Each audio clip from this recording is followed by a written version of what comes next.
জাহিদুল ইসলাম আলভী আপনি লিখেছেন, শাওয়াল মাসের 6 রোজার নিয়মের ব্যাপারে যদি একটু বলতেন।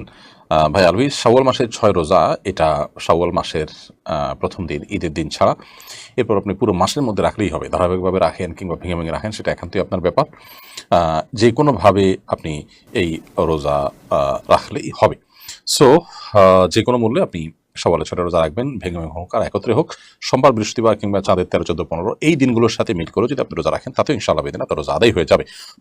আমরা অনেকেই আছি যারা হয়তো তাদের শুধু শুক্রবার বন্ধ থাকে, সেদিন তারা রাখতে চান। যদিও শুধু জুমার দিন রোজা রাখা হাদিসে নিষেধ, বা জুমারকে কেন্দ্র করে কোনো দিনকে রোজার জন্য ফিক্স করা হাদিসে নিষেধ, কিন্তু আপনার জন্য শাওয়ালের 6 রোজা রাখার জন্য অন্য যদি অপশন না থাকে, এটাই আপনার জন্য সহজ হয়, তাহলে সপ্তাহে মাসে 4টা জুমা পাওয়া যায়, সেদিনগুলো আপনি রাখতে পারেন শাওয়ালের 6 রোজার জন্য। তো যে কোনো মূল্যে পুরো মাসের রোজাগুলো আপনি রেখে ফেললেই হবে ইনশাআল্লাহ বিদিনা। তবে যদি কোনো কাজা রোজা থাকে, তাহলে কাজা রোজাকে আগে রেখে তারপর এই রোজাগুলো রাখা অধিকতর উত্তম।